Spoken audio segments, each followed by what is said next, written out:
बिस्मिल्लाहिर्रहमानिर्रहीम। Our today's topic of discussion is Green's theorem। देखा जाए ये मल्टीपीरियड कैलकुलस में हम जो है ना तीन थ्योरम जो है बहुत ज्यादा इंपॉर्टेंट थ्योरम है जो कि हम डिस्कस करते हैं। अगर आप किसी से भी कहें कि आपने जो है एमवीसी मल्टीपीरियड कैलकुलस का कोर्स पढ़ा हुआ है तो आपसे अज्यूम यही करेगा कि you know about these three three theorems. उसमें से एक ग्रीन्स थ्योरम है जो कि आज हमारा टॉपिक है। इसके अलावा दो थ्योरम्स और हैं, एक स्टोक्स थ्योरम और गॉस डाइवर्जेंस थ्योरम, जो कि हम लेटर ऑन इंशाल्लाह डिस्कस करेंगे। अच्छा, ग्रीन्स थ्योरम को डिस्कस करने से पहले कुछ डेफिनेशंस हैं जो कि आप जो है मेरी और डिफरेंट वीडियोस जो है मैं उसमें मैं ऑलरेडी डिस्कस कर चुका हूँ अबाउट दिस डेफिनेशन। जैसे उसमें से एक डेफिनेशन है कनेक्टेड रीजन की, और एक डेफिनेशन है सिंपल कनेक्टेड रीजन की, और इसी तरह एक सिंपल क्लोज कर्व की। तो ये डेफिनेशन आपको उन वीडियोस के अंदर इंशाल्लाह मिल जाएंगी। तो मैं जो है इधर से डायरेक्टली ग्रीन्स थ्योरम को स्टार्ट कर रहा हूँ। तो हम जो है ग्रीन्स थ्योरम को स्टार्ट करते हैं। तो लेक्चर की हमारी आज तरतीब ये होगी कि हम सबसे पहले ग्रीन्स थ्योरम की स्टेटमेंट को डिस्कस करेंगे, and after discussing green's theorem की स्टेटमेंट हम जो है कपल ऑफ एग्जांपल्स इंशाल्लाह सॉल्व करेंगे। और जब आप लोग को उससे ग्रीन्स थ्योरम का आइडिया हो जाए कि व्हाट इज ग्रीन थ्योरम होता है क्या और इसको यूज किस तरह से किया जाता है, उसके बाद हम ग्रीन्स थ्योरम का इंशाल्लाह प्रूफ एंड में इंशाल्लाह करेंगे। तो ये हमारी तरतीब है। तो okay, let's discuss about green's theorem. ये ग्रीन्स थ्योरम की स्टेटमेंट आपके सामने लिखी हुई है। जैसा कि हमने कहा है कि भाई लाइन इंटीग्रल को हम डिस्कस कर चुके हैं, डबल इंटीग्रल को और ट्रिपल इंटीग्रल, और एक और भी तरह का इंटीग्रल होता है सरफेस इंटीग्रल, वो हमारे पास आगे जाके आएगा। हमारे पास जब भी आप किसी से बात करें कि आपने एमवीसी मल्टीपीरियड कैलकुलस का कोर्स पढ़ा हुआ है तो आपसे वो अज्यूम करेगा कि you know about three theorems. Multiperiod calculus के में तीन थ्योरम्स है जो कि बहुत इंपॉर्टेंस रखते हैं। उसमें से एक होता है ग्रीन थ्योरम, बाकी दो और है। एक उसमें से गॉस डाइवर्जेंस थ्योरम है, एक स्टोक्स थ्योरम है। वो फिलहाल अभी नहीं, अभी आज की क्लास हम ग्रीन थ्योरम को डिस्कस कर रहे हैं। जितना लेक्चर हम क्लासेस के अंदर डिस्कस कर चुके हैं उसके मुताबिक हम ग्रीन थ्योरम पढ़ने के काबिल हो चुके हैं। ग्रीन थ्योरम की ये स्टेटमेंट सामने लिखी हुई है। बेसिकली अगर मैं इन शॉर्ट ये बताऊं कि ग्रीन थ्योरम करता ही है कि green theorem basically connects line integral with double integral.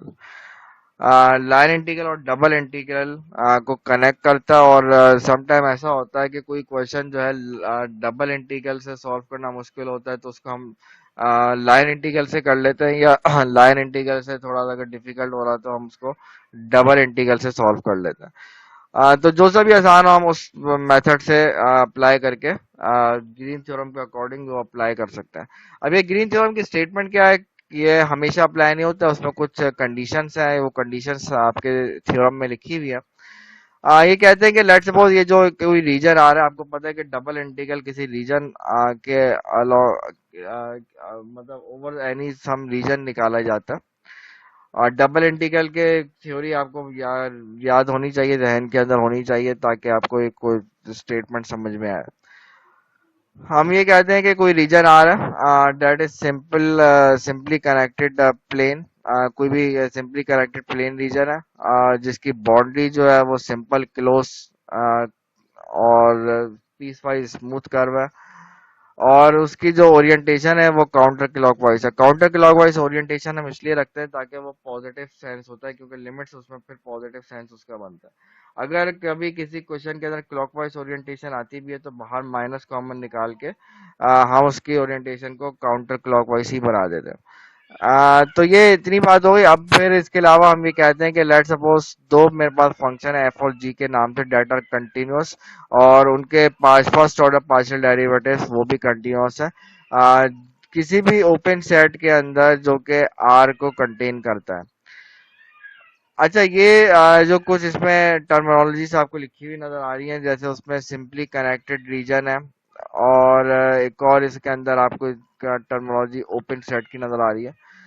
मेरे पास एक लेक्चर है, वो लेक्चर के अंदर मैंने ऑलरेडी ये डेफिनेशंस को डिस्कस किया हुआ है। तो आप लोग जो है उन उस लेक्चर को देख सकते हैं ताकि आपको ये बात और ज्यादा क्लियर समझ में आए। तो बहरहाल मेरे पास अगर ये सारी कंडीशंस मौजूद है तो मेरे पास एक ये लेफ्ट साइड पे इक्वेशन नंबर वन के लेफ्ट साइड पे एक लाइन इंटीग्रल लिखा हुआ, उस लाइन इंटीग्रल को जो है मैं कनेक्ट कर सकता हूँ, वो इक्वेट कर सकता हूँ एक double integral over over region R. और डबल इंटीग्रल के अंदर जो इंटीग्रेंड है उसकी फॉर्म ये होती है, लाइन इंटीग्रल के अंदर जो इंटीग्रेंड है वो उसकी फॉर्म ये होती है।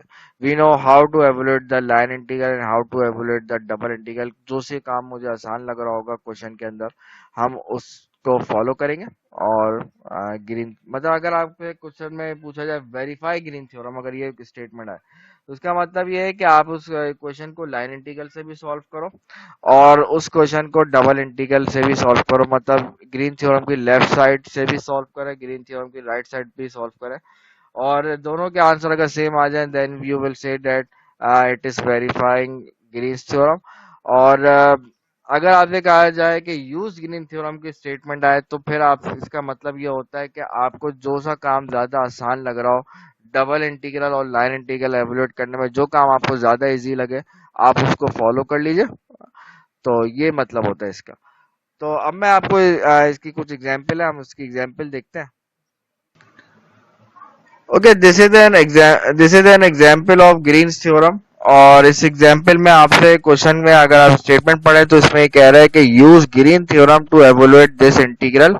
एक लाइन इंटीग्रल दिया हुआ है, उस लाइन इंटीग्रल को एवोलुएट करने का कह रहा है अलोंग दिस ट्राइंगुलर पाथ। मतलब इस ट्राइंगुलर पाथ जो दिया हुआ है आपको फिगर के अंदर, उसमें उसके अलोंग आपको इसको एवोल्यूट करना है।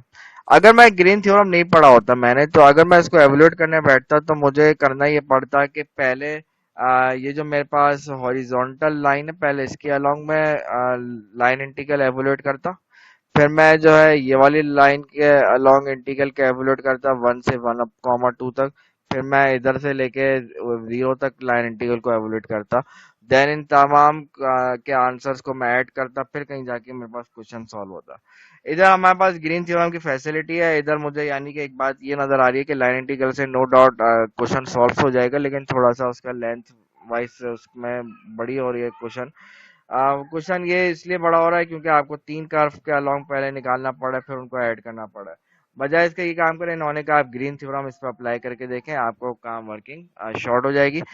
ग्रीन थ्योरम के अकॉर्डिंग अगर मैं इसमें देखूं, ये जो मेरे पास इंटीग्रेंड दिया हुआ है, ये इंटीग्रेंड के अंदर व्हाट इज एफ, एफ जो है वो एक्स स्क्वायर वाई दिया हुआ है, जो डीएक्स के साथ चीज लिखी होती है वो एफ होता है, और जो जी के साथ जो डीवाई के साथ लिखी होती है वो आपका जी होता है। मुझे इन्होंने कहा है कि आप ग्रीन थ्योरम को यूज करें to evaluate this line integral, यानी कि लाइन इंटीग्रल को मैं डबल इंटीग्रल से यानी कि इस इंटीग्रल राइट साइड वाले इंटीग्रल से एवोल्यूट करूंगा। है ये लाइन इंटीग्रल लेकिन एवोल्यूट हो रहा है डबल इंटीग्रल से। तो ये एक बड़ी पावर है इस थ्योरम की कि ये लाइन इंटीग्रल और डबल इंटीग्रल को एक ही पोजीशन पे लेके आ रहा है। तो अकॉर्डिंग टू राइट साइड मुझे जब डबल इंटीग्रल निकालना है तो अंदर इंटीग्रेंड का तो कोई इशू ही नहीं है। मसला आता है कि ये रीजन आर जो दिया हुआ है ये आपका एक तरीके से रीजन आर हो चुका है, ये रीजन आर के लिमिट्स निकालनी है।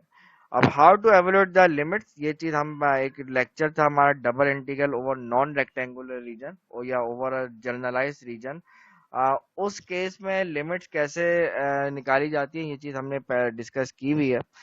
तो इसके लिए हमने कहा था कि there are two types of regions, एक होता है टाइप वन रीजन, एक होता है type two region.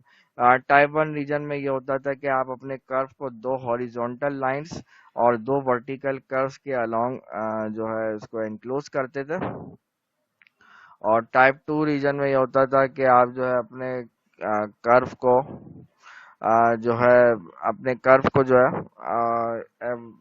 Type two में ये होता था कि आप दो हॉरिजॉन्टल लाइंस सॉरी दो वर्टिकल लाइंस और दो हॉरिजॉन्टल कर्व्स के अंदर के दरमियान एनक्लोज कर देते। तो आपके पास चॉइस है, इधर टाइप वन रीजन से भी क्वेश्चन सॉल्व किया जा सकता है और टाइप टू रीजन से भी क्वेश्चन सॉल्व किया जा सकता है। मैं इस वाले केस में यूजिंग टाइप वन रीजन मैं इसमें कह रहा हूँ कि R is viewed as type one region, उसको टाइप वन रीजन के तौर पे मैं इसको व्यू करके इसको अगर मैं देखूं तो टाइप वन रीजन ये कहता है कि आपका जो रीजन है वो दो हॉरिजॉन्टल लाइन, रीजन आर दो हॉरिजॉन्टल लाइन, एक हॉरिजॉन्टल लाइन तो मुझे ये नजर आ रही है दिस वन, एक हॉरिजॉन्टल लाइन ये है, दूसरी हॉरिजॉन्टल लाइन आपके पास ये वाली जो है, दूसरी हॉरिजॉन्टल लाइन ये, दो हॉरिजॉन्टल लाइंस के दरमियान अपने कर्व को एनक्लोज करना है।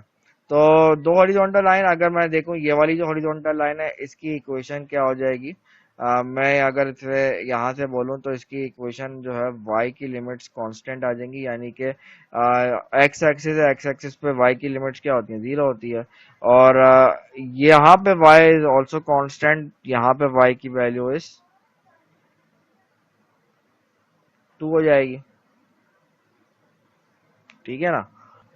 सिमिलरली अगर आप यहाँ से x की लिमिट्स की बात करें तो x की लिमिट्स निकालने के लिए आपके पास ये होता है कि रीजन r को आप टाइप वन कह रहे हो, तो दो हॉरिजॉन्ट, दो वर्टिकल कर्व्स, एक वर्टिकल कर्व आपको ये वाला है जो बिल्कुल वर्टिकल लाइन बनी हुई है, दूसरा ये वाला कर्व है, तो ये दो कर्व हैं, इनके ऊपर आपको वर्किंग करनी है। तो अगर,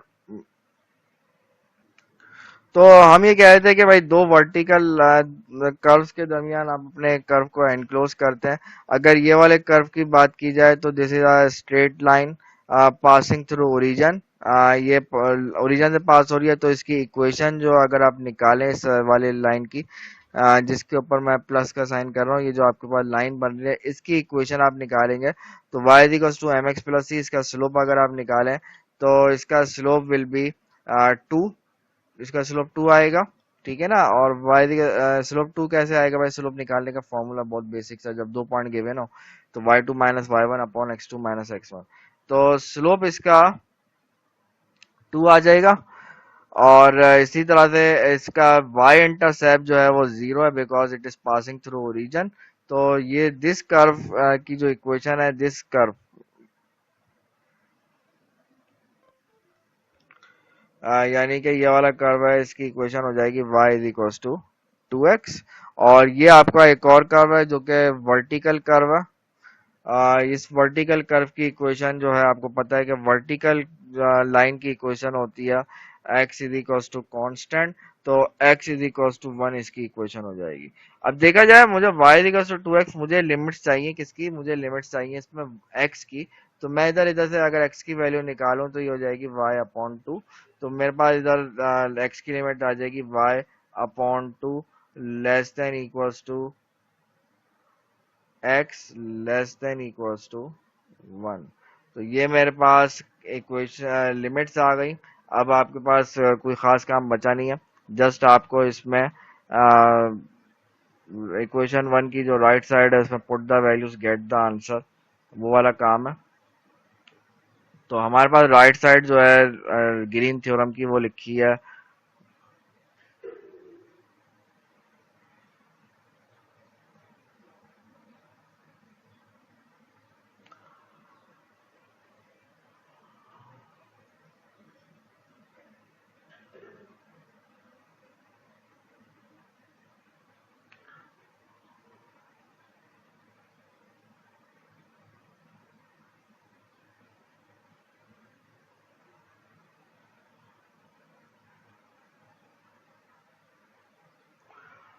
ये आपके पास इसकी राइट साइड है ग्रीन थ्योरम की, तो इधर आप इस पे अप्लाई कर रहे हैं, इस पे आप अप्लाई कर रहे हैं डबल इंटीग्रल वाला concept.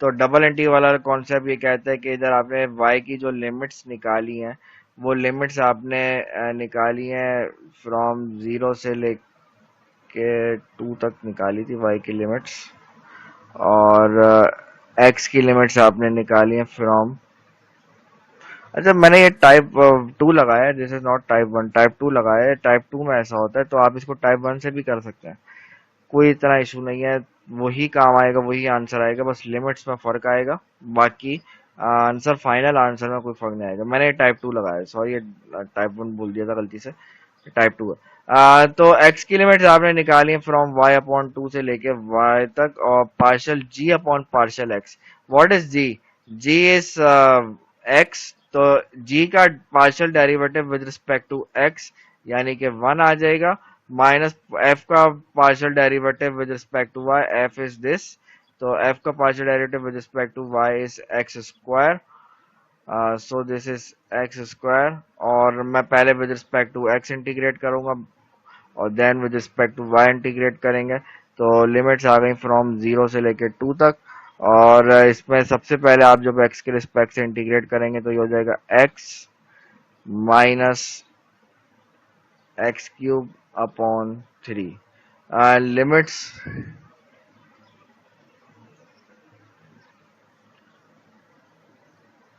Limits of x is from y upon 2 से लेके 1 तक, तो पहले लिमिट्स अप्लाई कर देते हैं, तो 0 से लेके 2 तक आप लिमिट्स अप्लाई करेंगे तो ये आ जाएगा 1 माइनस, पहले अपर लिमिट अप्लाई कर रहे हैं, 1 माइनस 1 अपॉन 3, ये 3 है, और माइनस लोअर लिमिट अप्लाई करेंगे तो ये हो जाएगा y अपॉन 2, और ये आ जाएगा माइनस माइनस, एक लोअर लिमिट का माइनस और ये खुद माइनस है तो माइनस माइनस प्लस हो जाएगा, तो ये y क्यूब अपॉन 8 हो जाएगा बिकॉज ऑफ क्यूब, और 8 3 नीचे से पहले से मौजूद है तो ये y क्यूब अपॉन 24 हो जाना है इसको, और ये आपका इधर आ गया dx।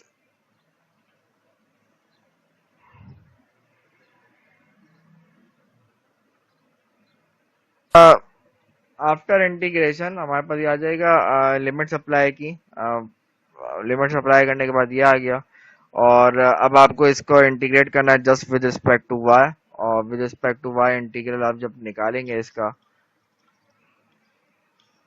तो इसमें हमारे पास ये आ जाएगा 2/3 times of y minus y square upon 4 हो जाएगा, और वाई क्यूब है तो वाई की पावर 4 हो जाएगा, 4 अपॉन 4 मल्टीप्लाई बाय 24 हो जाएगा, और अब लिमिट्स हैं फ्रॉम 0 से लेके 2, ऑब्वियसली क्लियरली नज़र आ रही है ये बात कि लोअर लिमिट से तो इसको 0 जाना है, तो ये सिर्फ अपर लिमिट अप्लाई होगी 2/3 मल्टीप्लाई बाय 2, यानी कि 4/3 हो जाएगा, माइनस 2 का स्क्वायर अपॉन 4, और ये हो जाएगा 2 की power 4 upon 4 multiply by 24, simplify करते रहेगा खुद ही बैठ के, ये आपका बहरहाल क्वेश्चन यहाँ पे सॉल्व हो चुका है।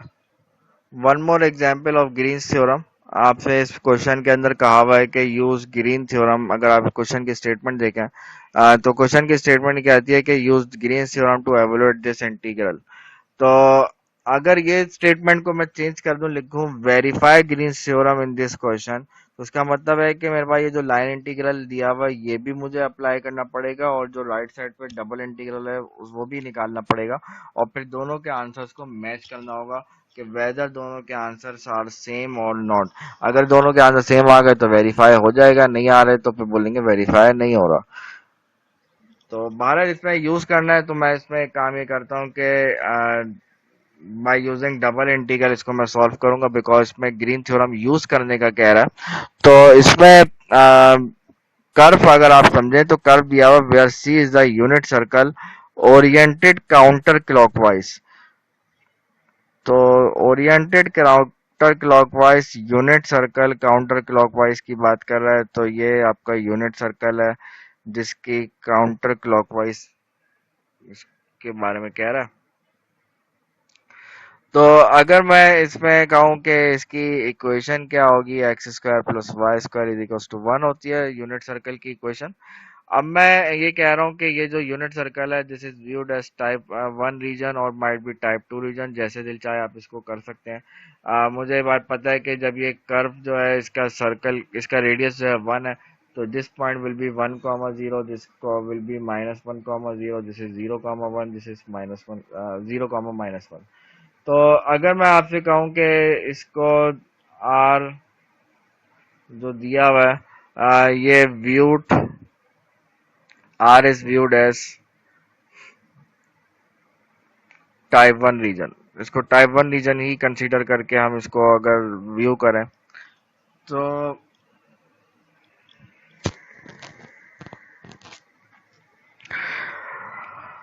टाइप वन रीजन ये कहती है कि आपका जो कर्व दिया हुआ है वो कर्व जो है वर्टिकल लाइंस दो वर्टिकल लाइंस, एक यानी कि ये लाइक लाइन ये है, दूसरी लाइन ये है।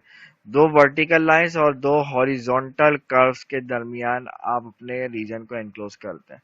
तो दो वर्टिकल लाइन तो ये है। अगर मैं आपसे बोलूं भाई ये वाली जो लाइन है इसकी इक्वेशन बताओ, तो आप कहेंगे सर इसकी equation x is equal to -1 होगी, इसकी equation x is equal to 1 होगी। तो यानी कि x की लिमिट्स आ गई फ्रॉम -1 से लेकर 1 तक आ गई। y की लिमिट्स की बात करें तो y की लिमिट्स जो है वो जो है एक आपका अपर कर्व होता है, एक लोअर कर्व होता है। तो लोअर कर्व जो है वो अगर इसमें y की वैल्यू निकालो इन टर्म्स ऑफ x तो वो आ जाएगी minus under root of 1 minus x square से लेकर ऊपर वाले की वैल्यू आ जाएगी पॉजिटिव में, यानी कि under root 1 minus x square. तो ये लिमिट्स भी आ गई हैं। लिमिट्स आ गई तो अब आपका क्वेश्चन में कोई खास चीज बची नहीं। हमें पता है कि right side of green theorem जो है वो होती है integral of partial z upon partial x minus partial D है। और इसको टाइप वन से मैं कर रहा हूँ, तो टाइप वन का मतलब है कि x की लिमिट इज फ्रॉम -1 से 1 तक, y की limit is from -1 minus x square under root और under root 1 minus x square तक। Partial g upon partial x निकालूंगा। What is g in this case? g in this case is y and x in the f in this case is x। नहीं, उल्टा हो गया, ये f हो गया, ये आपका g हो गया। सो इधर से अगर आप लिमिट्स वगैरह तो खैर निकालिए, एफ का भी डिसीजन हो गया। एफ इज वाई, जो डी एक्स के साथ लिखा होता है वो एफ होता है, जो एक्स जो जी के साथ लिखा होता है वो जो डी वाई के साथ लिखा होता है वो आपका जी होता है। ठीक है ना, ये आपको लिखा हुआ। तो g का partial derivative with respect to x निकालना होता है और f का partial derivative with respect to y निकालना होता है। तो g का partial derivative with respect to x आप जब निकालेंगे that will be equals to 1 और f का partial derivative with respect to y निकालेंगे तो ये भी 1 आ जाएगा। तो ये आपका हो गया d, इधर dy आएगा एंड इधर dx आ जाएगा। सो इधर इसको आफ्टर सिंप्लीफाइंग हमारे पास ये इंटीग्रेंट ही 0 हो गया। तो इंटीग्रेंट जब 0 हो गया, 1 माइनस 1 0 हो गया, तो व्हाट सो एवर लिमिट जो भी होती रहे इसका आंसर जो है 0 आ जाएगा। सही है, तो ये हमने इस क्वेश्चन को सॉल्व कर लिया बाय यूजिंग ग्रीन्स थ्योरम। और अगर आप इसमें लाइन इंटीग्रल से इसको सॉल्व करना चाहें तो उससे भी सवाल ये सॉल्व हो जाएगा। लेकिन बहरहाल मैंने इसका आंसर निकाल लिया, ये 0 आ रहा है।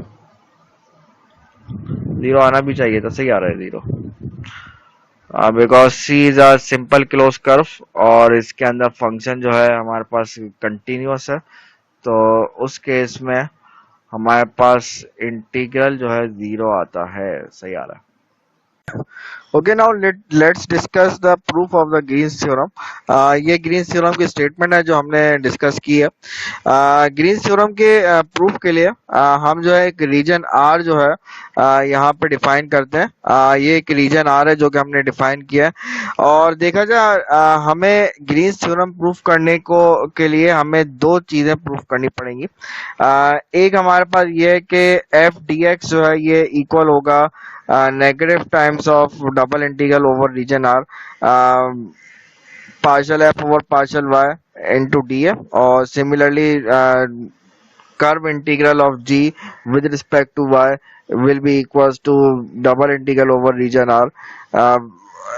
और इसका जो इंटीग्रेंट होगा ये partial derivative of g with respect to x होगा। तो ये हमारे पास जो है ना, ये दो चीजें हमें यानी कि प्रूफ अगर कर ली, ये दो जो आपके पास इंटीग्रल्स नजर आ रहे हैं ये अगर हमने प्रूफ कर लिया तो इसका मतलब है कि आपका ग्रीन्स थ्योरम का जो है एज ए होल हमने प्रूफ कर लिया। और फिर अगर फाइनली अगर मैं इन दो स्टेटमेंट्स को कंबाइन कर दूं, ये जो दो इंटीग्रल्स लिखे हुए इनको कंबाइन कर दिया जाए तो इक्वेशन नंबर 1 जो ग्रीन्स थ्योरम की है ये आपके पास बन जाएगी। तो एनीवे हम ये कह रहे थे कि फॉर प्रूविंग ग्रीन्स थ्योरम हमें सपोज करते हैं एक रीजन आर दिया हुआ, और ये रीजन आर को हम व्यू करते हैं एज दो टाइप्स की। हमें पता है कि भाई double integral over non rectangular reason जो है उसको एवोल्यूट करने के दो हमारे पास मेथड्स थे। एक टाइप वन रीजन एक होता था, एक टाइप टू रीजन होता था। तो अगर मैं इनिशियली ये टाइप वन रीजन इसको कंसीडर करूं कि ये रीजन आर जो ये टाइप वन रीजन है, और we know about type one region के टाइप वन रीजन में आपका जो रीजन होता है इसको दो वर्टिकल लाइंस और दो कर्व्स, एक लोअर कर्व और एक अपर कर्व के अंदर एनक्लोज किए जाते हैं। तो इधर lower curve is g1 of x and upper curve is g2 of x. पहले ये वाला काम कर लेते हैं, फिर ये जो वाला जब आप काम करेंगे टाइप वन रीजन से आप जब काम करेंगे तो आप देखेंगे कि हमारा जो फर्स्ट पार्ट है इंटीग्रल का, ये वाला जो फर्स्ट स्टेटमेंट है ये प्रूव हो जाएगी। और जब आप इसको टाइप टू रीजन के तौर पे देखेंगे तो हमारे पास ये चीज प्रूव हो जाएगी। मैं इसमें आपको टाइप वन रीजन आपके सामने यहाँ पे डिस्कस कर रहा हूँ टाइप वन रीजन से, और ये चीज प्रूव कर लेंगे हम। और फिर ये वाली चीज ऐसे will be left for you to prove this thing. बिल्कुल सिमिलर वे में ये चीज भी आप प्रूव कर सकते हैं। तो हम ये कह रहे थे भाई ये टाइप वन रीजन है। टाइप वन रीजन में जो है हमारे पास दो और चीजें हो गई, एक्स की value is varying from a to b and y is varying from g1 of x से लेके g2 ऑफ एक्स तक।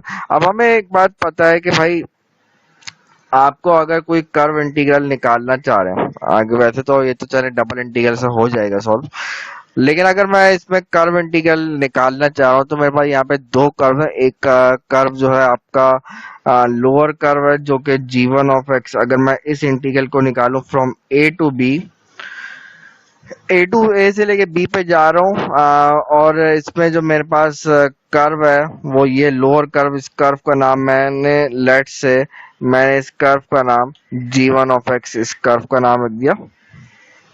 अच्छा, अब आपने जब इस कर्व का नाम g1 ऑफ एक्स रखा है तो इस कर्व का नाम c1 हम रख देते हैं, ठीक है। मैं इस कर्व की इक्वेशन g1 ऑफ एक्स है, और इस कर्व का नाम मैं c1 रख देता हूँ। And this curve is from varying from point a to b तक डिफाइन है। इसी तरह से अगर आप अपर कर्व की बात करें, वैसे अपर कर्व में अगर ओरिएंटेशन देखें वो बी से ए पे जा रही है, लेकिन मेरा इंटरेस्ट है ए से लेके बी तक, तो मैं उस कर्व को, वैसे तो C2 आपका बी से ए पे डिफाइन है, अगर मैं इसमें इसकी ओरिएंटेशन चेंज करना चाह रहा हूँ तो यानी कि मैं एक तरीके से -C2 की बात करना चाह रहा हूँ, यानी कि लिमिट्स को चेंज करना चाह रहा हूँ। मैं अब from a to b define करना चाह रहा हूँ। और ये बात मैं कर क्यों रहा हूँ, मैं ये कह रहा हूँ कि भाई मेरे पास ये पूरा कर्व इंटीग्रल मैं निकालना चाह रहा हूँ, curve integral from a to b ही निकालना चाह रहा हूँ। तो इसलिए मैं चाह रहा हूँ कि दोनों कर्व्स की ओरिएंटेशन जो है वो सेम हो, यानी कि ओरिएंटेशन कह लें या ये कह लें लिमिट्स जो है उनकी सेम हो। तो to make that same limit हम जो है ये जो ऊपर वाला अपर कर्व है इसके ए से लेके बी तक हम डिफाइन कर देते हैं।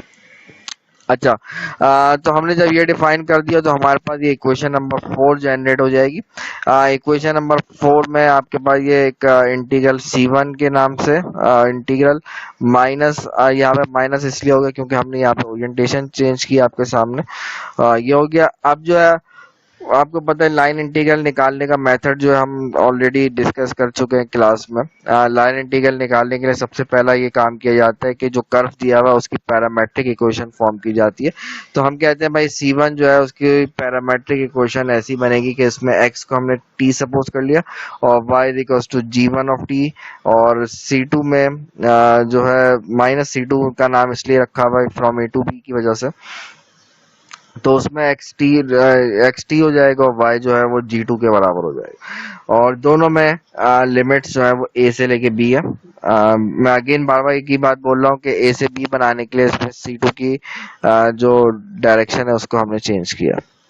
अच्छा, जब ये काम हमने कर लिया तो अब हमें पता है कि जिस तरह लाइन इंटीग्रल निकालने के लिए सब कुछ आ चुका है। लाइन इंटीग्रल का फॉर्मूला हम सबको पता है कि भाई जो फंक्शन दिया हुआ उस फंक्शन के अंदर x की जगह t पुट कर दिया जाएगा, y की जगह g1 पुट कर दिया जाएगा अगर मैं c1 की बात करूं, और फिर जो है साथ में मल्टीप्लाई होता है x का डेरिवेटिव यानी कि x प्राइम ऑफ t साथ में लिखा होता है।